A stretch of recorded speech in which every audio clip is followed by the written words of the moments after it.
Hello everyone, I'm the Vacuuminator. I'm Buster. And this week in Toku, we're going to be discussing a minor bit of news, the latest episode of Zenkaiger, and a good bit of old stuff that we've been checking out. But before we get into any of that, Buster, how has your week been? I started making YouTube poops. That's all I really need to say. That's really, that's all of value that happened. Oh.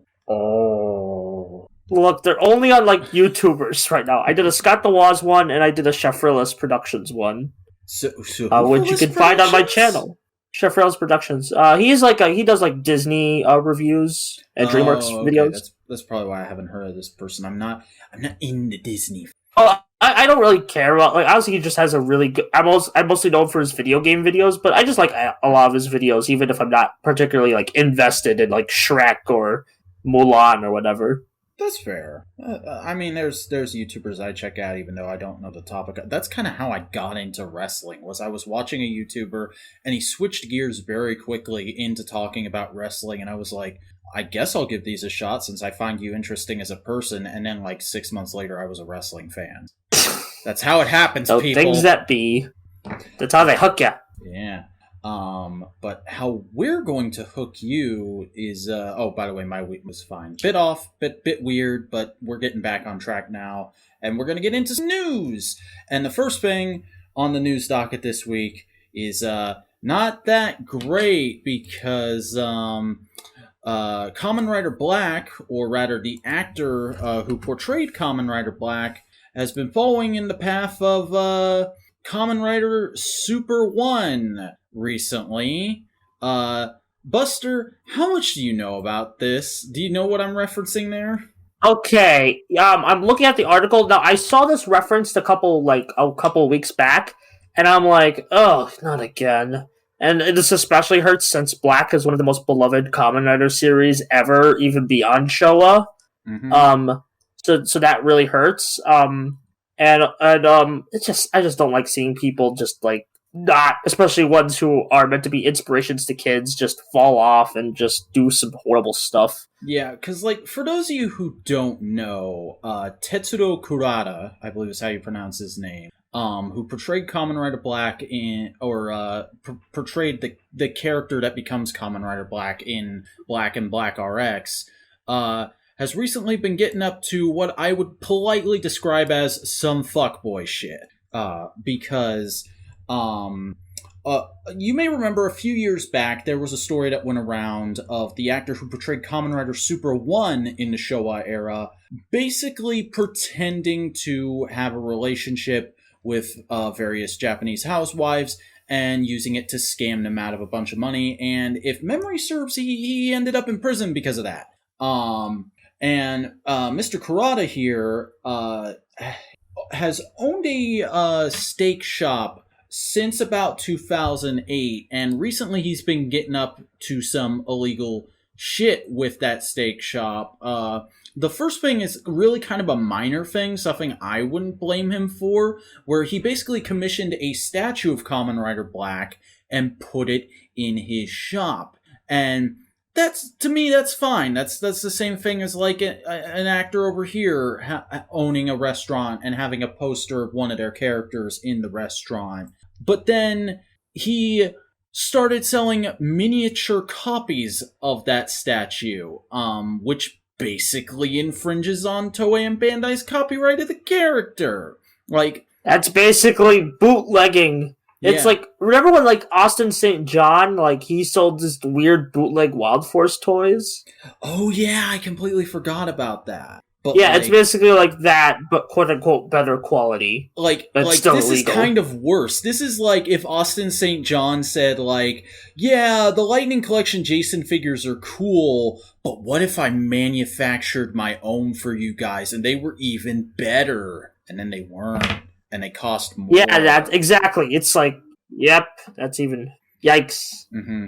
And on top of that, with the whole pandemic thing going on over the last year, and him not being able to run his steak shop as much as he would like to, he started doing live streams from there and interacting with fans that way, and getting very close to certain fans, including a certain housewife who he's been communicating with via a messenger, and who he allegedly, we have to say allegedly because he hasn't been convicted of these charges, but he allegedly extorted 2,700 US dollars from. And there's another one, that's background information about the Super 1 case, but yeah. And apparently this isn't the first time an allegation like this has come forward regarding Kurata, so I don't know, like, Super 1 got landed in prison for this, for like, slightly worse than this. I don't know if the same thing could happen to Kurata, but, like, damn, dude, way to misrepresent the brand. Yep, and it's just, like, I'm no lawyer, I don't know what's gonna, or especially a lawyer who's efficient in Japanese law, so I don't know what's gonna go on, but, not cool, man. Yeah, and, like, to completely counter that, because this is an incredibly light news week, the only real other piece of news we have is that there's another interview that came out with the actor who plays Zenkaiger, Keita Kojima, where he's basically just the sweetest boy, going on about how, I really like playing this character. He's similar to myself, and I feel a responsibility to be a good example for kids. And, when I told my parents I got the role, they cried, and we were all so happy. And I'm like, ooh, that's some whiplash coming home today. Yeah. I mean, we really got, like, the sweet story, and we got, we're getting a bit, like, into some weird territory stories, so, It's literal polar opposites of, like, the most evil a boomer can be and the most wholesome a zoomer can be, right here. It's true. Speaking of zoomers, Zenkaiger. Yeah. Do we want to move on to that, or... Oh, I forgot. We have to give a PSA about Hasbro and stuff. Yeah, because the day we're recording this, Hasbro has announced that they're doing an event in early April, which will be Hasbro Pulse Fest, which looks to basically just be PulseCon Round 2 of a bunch of live stream panels of, like, reveals and stuff, because Toy Fair didn't happen this year, and the closer we get to it, it looks like we may not get SDCC again this year, which, very understandable. Very understandable. But this is going to be like a week-long event that will encompass all of Hasbro's brands, and they're going to be talking about all this different stuff, and they did specifically highlight there's going to be a Power Rangers thing, we're going to get new Lightning Collection reveals, there's going to be a live interview with the cast of Dino Fury, and possibly some more stuff revealed as well. And, like, it's not really something we can discuss or, like, go too deep into, because I'm not a huge speculation guy, but, like, this is a great opportunity to just reiterate to people, especially when we just had, the investor call was the first episode of this podcast 5 weeks ago. Guys. No, the investor call... Oh, no, that was the Fan First Friday. That was the first episode. Oh, yeah, that's right. Yeah, you get what I mean. But, like... That's besides the point. Guys, don't get your hopes up too much. Don't expect the world from this. Kind of pattern your expectations off of what Hasbro has done in the past. We might get some 2-packs or some monsters revealed. We might get the next wave of the regular figures revealed. I doubt we're going to get a huge Lightning Collection, like, never saw it coming reveal. I mean, I could be wrong. That could happen, but I doubt it. And then also, like, don't expect them to be addressing all your criticism that you've been posting on the Lightning Collection of Twitter. That's not the way these companies operate. They're not going to come out and say, like, well, I saw this person on Twitter saying, like, this paint on this helmet doesn't look that good, and we're going to do better in the future. Like, they try not to be that direct about things. They just try and course correct as they can. And then, as far as, like, the Beast Morphers, the Dino Fury cast interview that we're getting, I don't expect it to be too in-depth. It's probably going to be a lot of fluff. We might get a little few tidbits of interesting information out of it, but there's probably just going to be a lot of, like, hey, how do you feel about your character? What's it like being a Power Ranger kind of questions. And maybe a reveal for the actor playing Gold, depending on whatever we left out. Because this is going to take place, like, I think, either before the hiatus, or, like, during, or when the hiatus starts, so... Right around there, I think, yeah. Yeah, which is usually hiatus time. Like the in between is usually when we get a reveal for gold. So yeah, so like just like everybody temper your expectations going into this thing. Don't get too overhyped. Don't expect the moon, but definitely do try and enjoy whatever information we do get. Expect the sun. Yes, I'm very much looking forward to Lightning Collection: The Sun. Yeah. Let's go, baby! That's going to be the next HasLab project. You wait and see. Yeah. That would be just the entire Sun Ranger. That would be actually pretty exciting if we got a Lightning Collection HasLab project, but I'm not expecting that anytime soon, honestly, because they've still got plenty of other brands that haven't gotten their crack at HasLab yet. HasLab's like the big figures, right? Like the Unicrons. Yeah, HasLab is essentially, we can only do this if we get a guaranteed amount of pre-orders, so we essentially have to crowdfund this through our own website. Like, that's how they So, like, if we were to get one, I suspect it would be a Megazord. It would be like a Lightning Collection scale Megazord, or maybe a big playset of Rita and Zed's Palace or something like that. Actually, thinking playset wise, I would love a Lightning Collection Astro Megaship Bridge playset. That would be amazing. Ooh, that would be great, especially if it like came with the Astro Megaship quality stuff. But like, speaking of quality stuff, we should probably get to episode. We got new episodes of Tokusatsu to talk about this week. Well, actually, just one, because there was no new episode of Power Rangers Dino Fury this week. And let me just clarify a few things from last week's episode, because I was kind of trying to rush through a few things regarding just making sure we had the episode wrapped in time for Jake to go off and take care of some of his personal stuff. Going forward, Dino Fury will come before Zenkaiger. We did Zenkaiger first last week because A, it was the premiere, B, we had Jake on specifically to talk about that show. So we wanted to make sure he had plenty of time to get his thoughts in along with us. But going forward, on weeks when there's a new episode of Dino Fury, it will come first, then Zenkaiger, then whatever show we end up adding next. So just maybe that Girl Gun show or whatever. Yeah, I'm watching for that. I am watching to see if that goes up on Kiss Asian or something. But for now we have Kikai Sentai Zenkaiger episode 2. The Roaring Beast is a real wildcat. So Buster, how'd you feel about this episode? This was a great follow-up to the premiere. It truly it is the most second episode I think I've seen a Toku done. Like, where it's like, okay, we have the main characters established, let's introduce some more concepts and the actual, like, more merchandising, you know? That's fair. It very, like, weirdly, it feels more like a Rider second episode than a Sentai second episôt. Like, given the secondary Rider coming in, or quote like, unquote. Just here's a new form. Yeah.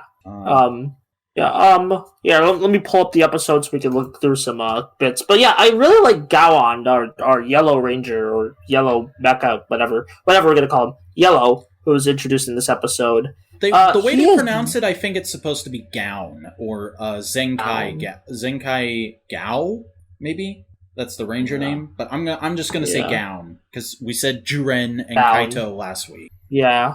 Open. Oh god. I'm sorry, I just hear things in the background. Also, actually, we did talk about the opening last week. Should we talk about that first? Yeah, I like the opening. My only qualm with it is that they interrupt it with episode preview stuff. Like, I kind of get why they do that. That's a fairly common show thing. But I would prefer just to get the theme song and the visual. But I dig that they danced during it. I dig some of the visuals. I love the little like running or like running up to like in the background. There's just a lot. It's like a lot of stuff going on, but it's not like visually ugly, if that makes sense. Mm-hmm. It manages to stay complex without getting cluttered, I would say. And I also like the main hook of the lyrics is fantastic. Like the whole we'll grind up some justice with our gears of courage. That whole talk, that's great. I love those lyrics. Yeah, very Showa Sentai-esque, like the theme on like about how we are the heroes with this theme and we're gonna beat you up. Mm-hmm. It's very a lot of the music has that whole like show-off feel to it, which is to be expected given that the lead composer is the original composer from Go Ranger. Yeah. Also, I quite like the way, going on to the actual episode, I quite like the way they're making monsters this season. So basically, they take a grunt and they basically infuse it with the power of a world. Yeah. So this was the Shroom world. It's only been done like a handful of times before that I can think of. Like, I think that's some of the way they did it during like SPD Deck Ranger, and I'm pretty sure that's how it was done during Juoger. But like, I always like it when the monsters are just upgraded grunts. That always just feels right to me. Yeah. I think they did it in Jungle Fury, to give a Power Rangers example. That's right. There's probably a thing in Geki Ranger too, but I haven't seen Geki Ranger, so... Yeah. Also, since this is brought up during the first fight with the Shrew Monster, I love that, like, whenever, like, we hear the standby music, Jiran is constantly dancing. That's so good. I love that. His whole just wanting to party personality is so great. Yeah, and it's very wholesome, and I love it a lot. Mm-hmm. It's just like the suit actor and the voice actor are just doing a great job making like a great synergistic character. But speaking of that opening fight scene, how'd you feel about the Goggle 5 gear making its first appearance here? We saw like a bit of it in like the promo trailer. I'm not sure if you've seen the promo trailer, so where it's like they do the little ribbon thing, and it was pretty funny. I love like that. I love the ribbon thing. Like it's a pretty fun like power. Mm-hmm. Although it seems like whenever Goggle 5's brought up, and like Zenkaiger or whatever, like on the anniversaries, it's always the ribbons. I'm guessing that was like either a big part or they just really like the ribbons. I would assume so. Yeah, like it was probably one of their lead motifs. Because, like, Great Sentai Goggle 5 is a pretty generic name, so I guess the ribbons had to have been, like, the main focus, if nothing else. Yeah. And, like, I don't know a lot about classic Sentai, but I know from Sentai Anniversary seasons that I enjoy when, like, one or two of the old powers are played for laughs. Like, one of my favorite things in Zenkaiger is just the fact that the Car Ranger powers is literally just posing. And also that quick gag about them mistaking it for Turbo Ranger. Yeah. I enjoyed that scene, and like, it's not just a gag, it actually is kind of effectual on the monster for a split second there after they shock him. Yeah. Like, that's my favorite kind of attack gags, where it's like, okay, it's effective, but it's also pretty funny. Mm-hmm. Like... also, I just love that, like, afterwards, they just go on a giant T-Rex and just be like, join us in fighting evil. No one's like, I don't want to fight evil. It's hilarious. I've seen it in a few other Sentai. Again, my key example is Zenkaiger, because my first Sentai was Zenkaiger, but, like, there's usually a scene in Sentai somewhere where the team, for some reason, has to go, like, when they're unmorphed, they have to go and advertise, we are this Sentai, and we need this thing, we need help with this thing, can somebody help us? And there's just a crowd of completely indifferent citizens. I love it. Yeah. Especially because, it plays into this episode where everybody's got, like, random mushrooms growing out of their body, and he's like, and Zenkaiger is like, the mushrooms are dangerous, we have to do something about them, and they're just like, dude, they're just fine. Just chilling. I like it. It's aesthetic. And it's like, no! And I don't know what joke I can make about mushrooms that aren't stoner jokes, so I'm just going to leave it there. That's fair. Yeah. Then we got into... that one. I like him. He's pretty chill. You kind of like... Again, I'm a Power Rangers person, so of course it's going to compare it to Wild Force. He has a very, like, chill, I love animals kind of thing. And I like that. Like, honestly, from the preview last week, I kind of expected to hate Gown. Like, just the whole, like, oh, I just like cute things personality didn't strike me as interesting right away. But in this episode, they give him a fair bit of depth. And it's like, oh, he's not just into cute things because they're cute. He's looking to make friends. He's lonely in this world. He probably had friends in Kitopia. But he's stuck here now, and look at all these cute things. I want to be friends with these cute things now. And it makes sense. Yep. Also, like, that gag of him, like, just, like, constantly pulling out the mushroom and another one grows. Yeah, that was like, great.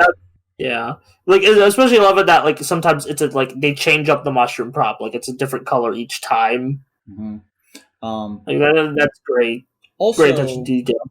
is it just me, or do you think like should this get adapted and there's no like we can't use union actors rule? Gown's suit should totally be voiced by Beast Boy's voice actor. Okay. Dang. I would say that, but I don't like. He has let's put it that he's not the best with vaccines. There. Oh, okay. I had no idea about that. That's fascinating to find out right at this exact moment. I'm so. Yeah, but like other than that, like that kind of youthful voice. Yeah, I would say like something similar to that would be a great fit for him. Yeah. And then, like, if we were to keep using voice actors, I would totally say Jiran should be played by Rob Paulson. Hell yeah.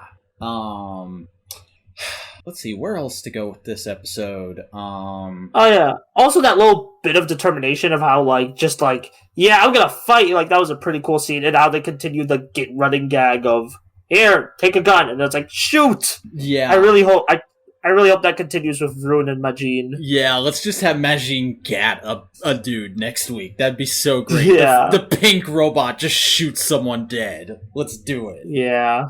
Yeah. How do you feel about Juren and Gown butting heads? Did you find it at all irksome, or did you think it was an interesting team dynamic? I kind of like that. Usually we have the red and the yellow, or like the two like hot-blooded teammates. They would always, like the hot-blooded and the chill guy, they would always like butt heads in Sentai. And I think that's like a pretty good dynamic, especially since they're they're based on the two most popular Sentai aesthetics, dinosaurs and animals. So, it kind of makes sense. Like, hey, who's the more successful one? If that makes if we're looking at this from a meta commentary kind of lens. I can't. Although I will say that rumored Ninja Six Ranger shows up and they just both hate him. Oh, that would be great. As for his suit, like we got Gowan's suit, I'm not sure. I need to see like Vrood's suit before I fully rank them. But I think it's a good suit. Although I think it might be my least favorite so far. We did get a little more Vroom this episode, which was cool. Oh yeah, we did. Yeah, with like him at the base, like learning. Oh, this is how like if they fight the things, we liberate the worlds. Like, I wonder if that's going to be the overarching plot of the show. Whoa! Yeah, although that kind of adds fuel to my, okay, maybe this world's already trapped in some way. Mm-hmm. By the way, I love that moment right at the start where Ijirood is like, wait, you guys are using gears? And Zenkaiger's like, yeah, my parents made these gears. We're using gears, what the hell? Yeah, just like, everyone, all sorts of it's Gearmania. It's the gimmick of the year. Gearmania is running wild, brother. Yeah. Also, we got the Hurricaneger the gear being used, which that was a really cool scene. It was cool. A little bit predictable that they did the shadow dance thing, but like I can't blame them. I kind of like the slant. It's a really cool aesthetic, and also just the fact that it slanted a bit, and it just that was a really cool. And I also love like right after they're all like, wait, that just happened. We didn't have any control over that. What? Yeah. Also, that Shrew monster, it has like a giant punch because it just punches Zenkaiger just all the like Smash Brothers style, just like all the way to the other way. Yeah. And then it does it again to Juren, which was hilarious. Yeah. Also, I think this is our first. I'm not sure. Did we see this in episode 1 where the finisher says Super Zenkai time? I think that's like a. That was in episode 1, but it wasn't highlighted because it was happening at the same time as Juren finishing off the big monster. Yeah, with that cool like air shot. Yeah. Although I think that's a really badass name for a finisher. Mm-hmm. Also, it's also just reference to superhero time, I assume. Yeah. By the way, I went and Googled it after we did the podcast last week. Do you know what Zenkai actually means in English? What does it? Last time. Oh. So this show is Robot Squadron Last Time Ranger. Well, they're kind of the last hope for all of the universes when you boil it down. Mm-hmm. But also, they're all based on previous seasons. Oh, like last time on. Oh, that cheeky. Mm-hmm. That's great. And although the super last time that is. Yeah, it's Sentai. They do kooky catchphrases. I mean, to be fair, like that's probably they probably didn't intend it for an English speaking audience, so it's just it's just a weird translation thing. Mm-hmm. Also, I get super into that little pump up phrase that comes out of the gun when they're doing that. That's like go go, bang bang. Yeah. Oh, that's so good. I've been like humming it to myself while during the day. Yeah. It's very infectious and how energetic it is. What else? What else we talk? Oh yeah. The mecha fight. So a lot of CG this episode, but not so much that it annoyed me. CG. Yeah, I mean, like the thing about CG is it just has to be done well, and I think it was pretty done well. Like it wasn't like excessive. Like it helps that they're just simple like animals, so it's like. And also, I don't think we're getting models for the like at least non-models for the animal forms of the Zenkaiger, like the vehicle forms. Yeah. You know what I mean? The alternate modes. Yeah, alternate modes. Yeah, we're not gonna get like models for those. But like, yeah, it was pretty good CG, I'd say. Like Sentai CG, I feel like it's always been better than Kamen Riders for some reason. Mm-hmm. Like, I don't know why. It just is like we're getting to like what I guess because it's like more simple and they have like they can reuse more animations than Kamen Rider. That and it's more self-contained. Kamen Rider tends to try and insert CGI into live action shots, whereas Sentai will just cut away to a fully CGI shot. Yeah. Also, Juran and Gowan kiss before the transformation. That was so wonderful. Hilarious. I love how everybody on Twitter was just immediately like, oh, that's gotta be some kind of now kiss in joke for toy collectors or something like that. Which I don't know if it actually is, but if it is, that's great. It's probably just a cute gag. But also, it just basically confirms everything about this is gay. And I love how, I love the whole, like, the half and half combining thing, it's fine. It's not my favorite combining aesthetic, but I love the mouths opening up to form the head. That's great. Oh yeah.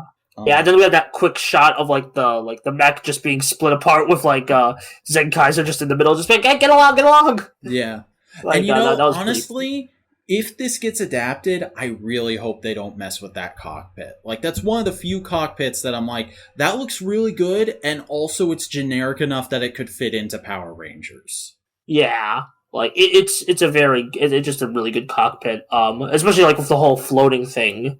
Like, it feels very, like, how do I put this? Like, very it matches the technology theme, with, like, the whole, like, yeah, that's about it. Also, we got a new insert song for the Zord, like sung by the Go Ranger opening artist. That was really neat. Yeah, like they're really hammering over the Go Ranger references this season. Like they brought out 2 veteran singers from that era of Toku to do that, which was super awesome. Yeah.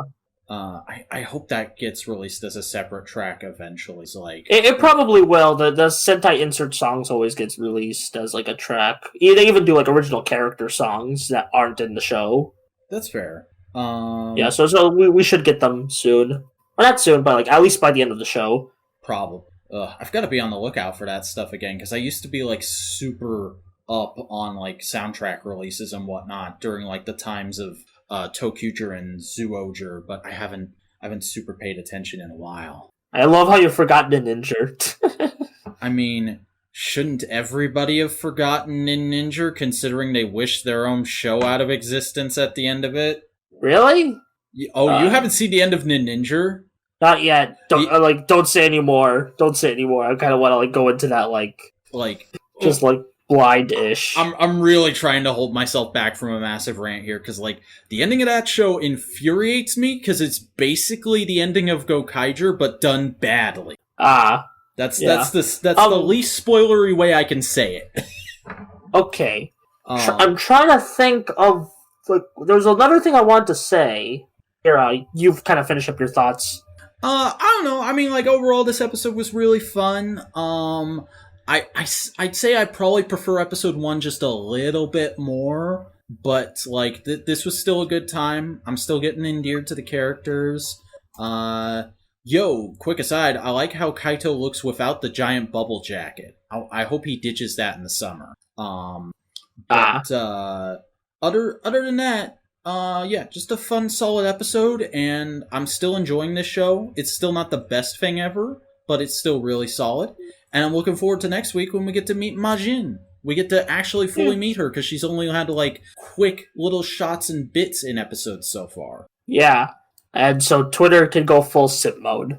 I mean, fair. Okay. Who are we to blame? Who are we to point fingers? Yeah, especially us. Yeah. Yeah. There's like one more thing I want to say, but like I forgot it, so we'll just move on to the old stuff. Yeah. I forgot. Yeah, this episode was pretty good. Anyway, do you want to go first? I'll just like do a brief bit of prefix here. Like, yeah, this is something we've been talking about for the last few weeks, of like wanting to be a semi-prominent fixture on this show for a while. Of just like, if we're watching an older Toku show, let's take a quick few minutes to talk about what we've watched so far and what we think of it. So yeah, that'll probably be like the back chunk of the show, where it's like, okay, you've heard all the new current important stuff. You can stick around if you still want to hear our thoughts on stuff, or you can tune out. So that's kind of what this is. But Buster, you were the first person to watch something old, and you held off on it last week, so I want you to go first. Tell me about Mirai Sentai Time Ranger. Okay, so I decided to watch Time Ranger on a whim. I was like, I want to watch another Sentai with Zenkaiger coming up. And I was looking through, like, okay, let's look through some legally available Sentai, and I'm like, Time Ranger. Everyone loves Time Force, and nobody talks about Time Ranger in my circles. Sure, why not? Although, and I think I kind of started, like, I was just posting a couple Time Ranger clips and, like, praise, and I think I started a trend, because now I see, like, multiple people watching Time Ranger, I think. I could be completely off my rocker, but, like, yeah. I think it was that Time Ranger clip I posted of the, like, there's this villain who didn't want to die, and they were just like, we're gonna freeze you, and it's like, that kind of went a little viral, so. Yeah. Anyway, the show itself. So basically, I'm gonna like try not to compare this to Time Force. Basically, it stars 4 people from the year 3000. This was actually the first 2000 Sentai. So if they want to get that extra, like, hey, let's celebrate the new millennium by going another millennium. Nice. That kind of thing. So basically, 4 people. They basically some mobsters and a robot. I forgot his name, but he's basically Frax. They travel back in time, and the 4 people, actually, it's supposed to be 5, but the Red Ranger is actually Nadira's counterpart in disguise, so they screw over them. And then our Red Ranger, Tetsuya, he comes to help them, and they basically just use him to, kind of... It starts pretty similar to Time Force, but there's more... I feel like there's more, like, thematic...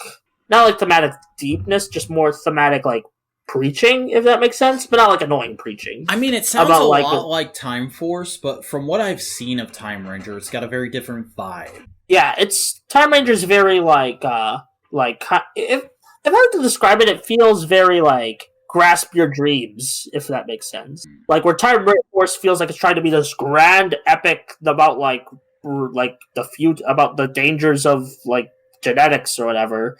Like Time Ranger's more, like, personal, I think. I'm not saying Time Force is personal, but, like, I feel like it's more focused on trying to, with its character stories, especially with the episodes we do get. I did watch.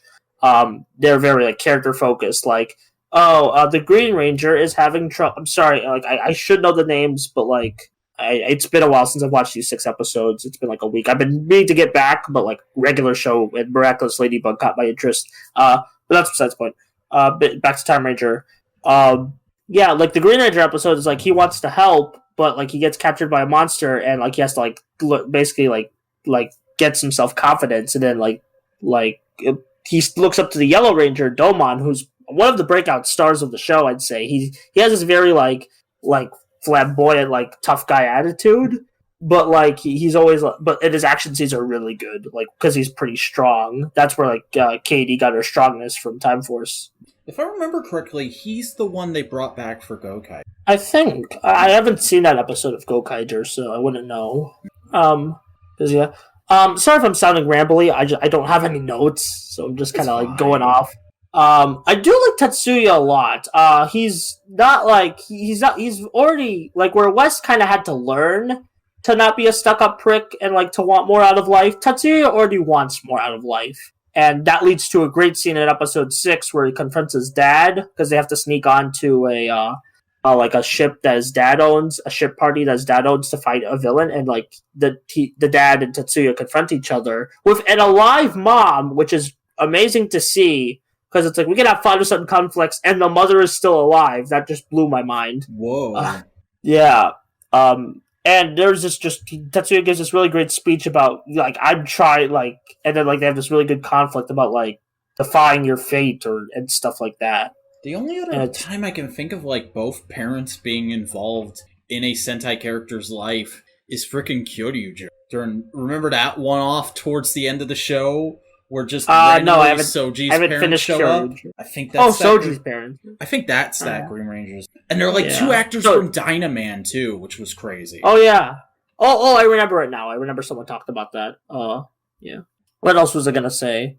Yeah, really, I'm only 6 episodes in, so I can't really say much, but it's very good, I'd say. It's not the best Sentai ever, although I think it might like stand as a personal favorite, especially when I get to the Time Fire stuff. Although, if I may complain about the action, I love the action. I hate that they start off every mecha fight with, like, let's go to blue mode. Blue mode sucks. Let's go to red mode. That's been how every mecha fight has been, and I kind of wish they would, like, finish them off in blue mode. That feels very old Sentai repetitive mecha fight to me. Yeah, although, there was that great gag in episode 6 where it's, like, the monster didn't want to fight, so they just, like... Although there is this really cool effect where if, like, okay, they slash for the finishing attack, they slash a monster, music stops, and then the clock hands on the sword go 1, 2, 3, and then explode. Neat. Yeah. I actually think it's more effective here because the Time Ranger soundtrack is amazing, and also the music stops when this happens. Like, it's dead silence, and it's got that eerie feeling. Oh, that's awesome. Yeah, give Time Ranger a watch. I won't talk about it again until I get to Time Fire or something of interest comes up. Nice. Well, I watched a couple older things this week. For those of you who don't know, actually, I don't think I've ever talked about this on a podcast or anything, but basically, when I get up in the morning for work, I usually end up having like a half hour to 45 minutes for breakfast, and in that time, I like to watch an episode of a half-hour show. With my breakfast, and I've been working my way through Dan Versus. I just recently finished it. It's okay. That's all I'll say, because this isn't a Dan Versus podcast. But I decided... We should do one, though. We should at some point. But I decided, since I'm doing this show now, I'd start watching a Toku every morning, and I've got plenty of older Toku downloads, so let's just do the first one that comes up in alphabetical order, and that so happened to be Garo versus Road, and I just dropped something on my desk. Which is the most recent Garo series, and is probably the most un-Garo series. Like, this barely has anything to do with the core premise of Garo, and I kinda love that, because it really feels like Keita Amamiya just found out about Sword Art Online and went, oh, I could do that, but better. And okay, did you hear any of that? I heard a little bit. You okay? Cut that out. All right. You might have to restart that. Sorry. It's fine. It's trash. Don't worry. But basically, the plot of the show is that a bunch of random Japanese kids get virtual reality headsets that plug them into this, like, abandoned forest area where a very Makai-looking lady basically says, if you want to be the next Garo, you gotta survive out of these 100 people. Everybody's gonna be going after each other, everybody's gonna be killing each other, and for the first challenge, we're just gonna half it. Half of you have to fucking die in this round. And so, like, the first 2 episodes are just everybody running around trying not to get killed as, like, these legit scared teenagers are contending with actual fucking Yakuza and shit. It's insane. Yeah, okay. So I've actually seen the first episode. I should have said that, but I haven't seen anything else. The first episode was so good, but I didn't watch the other 11. Mm-hmm. See, like, I didn't even hear about this until it was almost over, so I just kind of threw it on my hard drive and was like, oh, I'll get to it eventually. And I guess this is eventually, but like, yeah, time eventually. Yeah, it's a really interesting show. I like that we know so little about any of the characters so far. Like, we've got a little bit of backstory, and we understand one of the relationships really well, and one of them we kinda have an understanding of it, but, like, nobody's super fleshed out yet, and there's still a couple of characters that we don't know anything about, and that's really interesting. I want to know what is actually going on with this contest behind the scenes, because this can't be the actual way they're deciding the next Garo. I wanna know what's up, what's going on behind the scenes, what all these random Makai ladies are hiding, because they gotta be hiding something. Again, I don't know, I've only seen the first episode, but that first episode was amazing. It was very good, especially the ending fight where like the theme song, the Jam Project theme just blares, while like this Yakuza are just murdering all these innocents. It's creepy, but it's cool. It's like, a lot of this show has the feel of Kamen Rider Amazons, but without the super gratuitous violence. Like, I think the violence is well placed. It wants to go there, but it never quite goes past that, this is a streaming service, so we can do whatever we want point. Yeah, no, the boys, or, stuff like that. So yeah, I enjoyed the first 2 episodes. I'm going to keep up with it for at least a little bit. I mean, it's only 12 episodes, so I could probably knock it out before the end of the month. But yeah, I'm liking it. I would recommend it so far, and I'll keep people appraised as I keep going. But the other thing I watched this week is, because we decided in the first episode of the show that we would probably cover Godzilla vs. Kong when it comes out, I said, okay, I gotta catch up on those movies, so I finally watched Kong Skull Island this week. A.K.A. the best movie in the world. It was okay. Okay. I mean, like, keep in mind, I'm already, like, not a huge kaiju guy. I've always been that guy who's like, I wanna like kaiju, but I've only seen, like, 2 things ever that have gotten me really excited about kaiju. Valid. Like, I really like Pacific Rim, I really like Shin Godzilla, and I guess Ultraman Z is now on the list.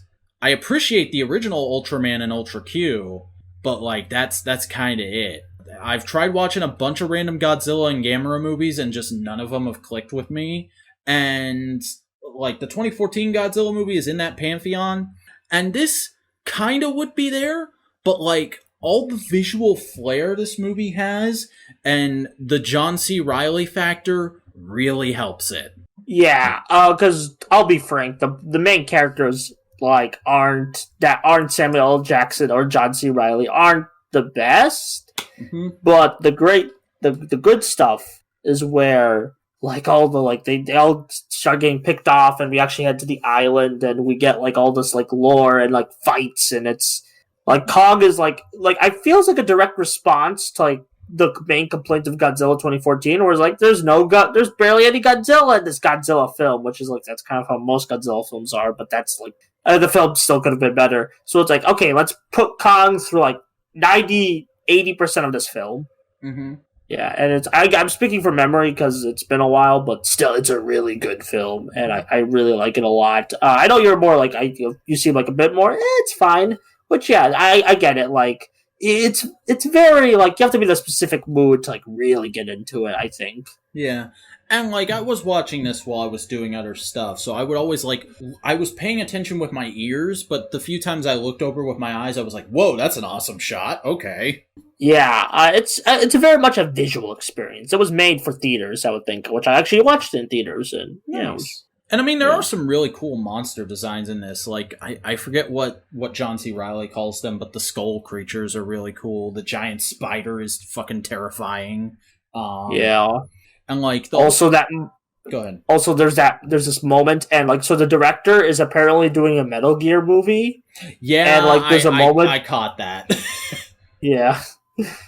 Yeah, you caught the little Raiden thing. Yeah. So. And just like, I went and rewatched the B-Mask review immediately after this, because I was like, that feels like something, that feels a little out of place, what the hell's going on? And there's literally a moment in the B-Mask video is like, It's that's a great B-Mask video.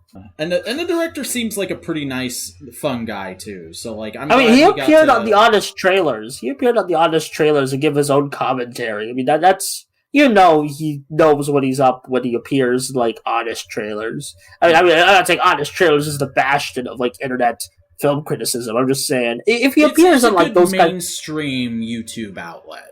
Yeah, that's what I meant. Mm-hmm. That isn't like it kind of like drives the line between like too clickbaity and like creative. Mm-hmm. I feel like it constantly walks that tightrope. Anyway, this suddenly became an Honest trailers diss track. Whoa.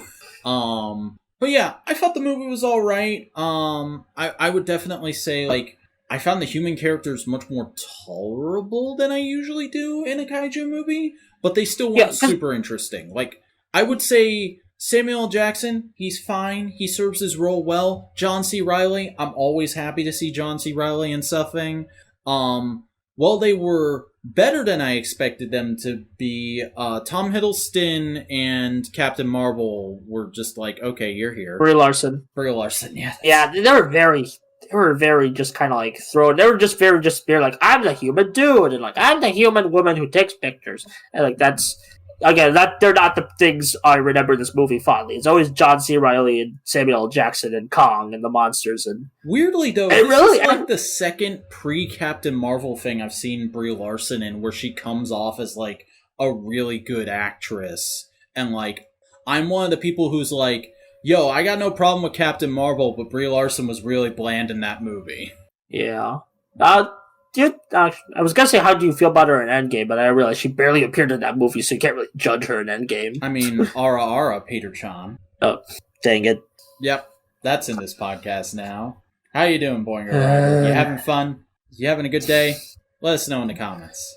Yeah, or just comment in general. I've been trying to see if anyone's commenting on the podcast, and I've been very disappointed. This is getting more views and more traction than any other podcast we put out on Modular, so it was definitely a good decision. Yeah.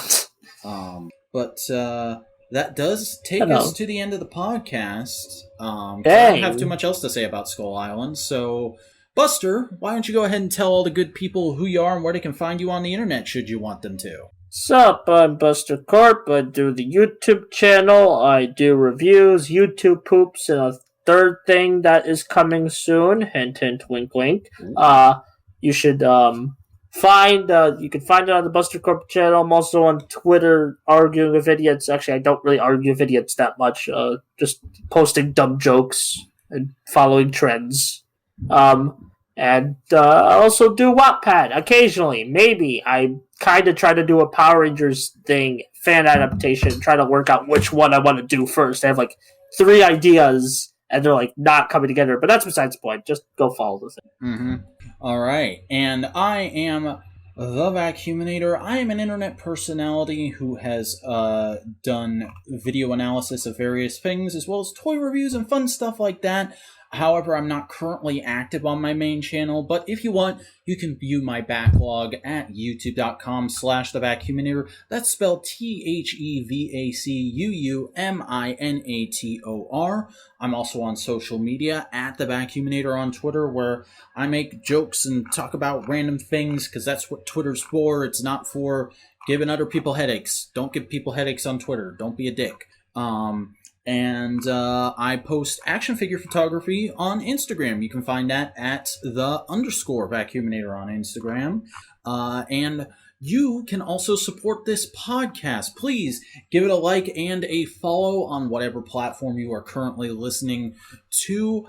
Subscribe to the Modular Media YouTube channel to get all of our podcasts as they release. And don't forget to click that bell in order to enable notifications.